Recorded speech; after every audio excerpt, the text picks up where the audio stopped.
because it has lower blood flow, which means fewer fat-burning hormone signals actually reach it. And more importantly, the belly contains more alpha-2 receptors and fewer beta-2 receptors. These receptors act like gatekeepers. When fat-burning hormones arrive and signal the need for energy, beta-2 receptors respond fast. They open the vault and release fuel. But alpha-2 receptors are stubborn.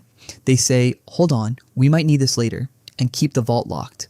That's why belly fat is so resistant. It's biologically programmed to hang on. But here's the good news. When I walk you through the exact method to burn fat, I'll also show you how to trick those stubborn alpha-2 receptors. Now, you might be thinking, can't I just target belly fat by doing abs workouts? Not exactly. When you train your abs, you're just strengthening the muscles underneath the fat. Your body still burns fat systemically, from wherever it finds it easiest to access, not necessarily where you want it to. So, what burns fat faster? Cardio or lifting weights? The answer is a bit more nuanced because both work in different ways. When you do cardio, your body needs quick, real-time energy to match your activity level. That's why it reaches for glucose first, stored carbs and blood sugar, especially during high-intensity workouts or running. Fat takes longer to break down and needs more oxygen to burn, which your body doesn't have enough of in those intense moments.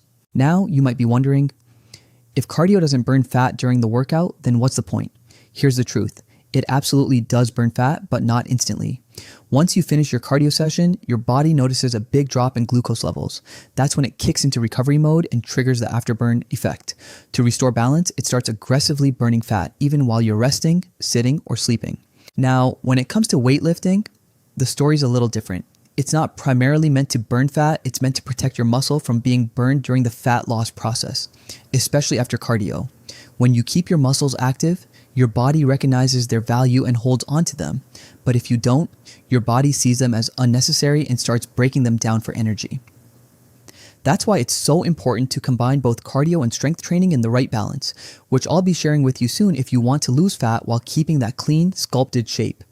And that's how you burn fat without losing muscle. So, is it better to exercise on an empty stomach to burn fat faster?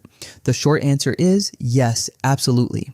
When you work out fasted, especially first thing in the morning, your insulin levels are low, blood sugar is low, and glycogen stores are partially depleted.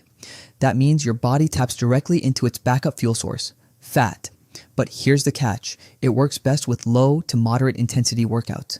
Push too hard and your body may switch back to burning muscle or glucose instead.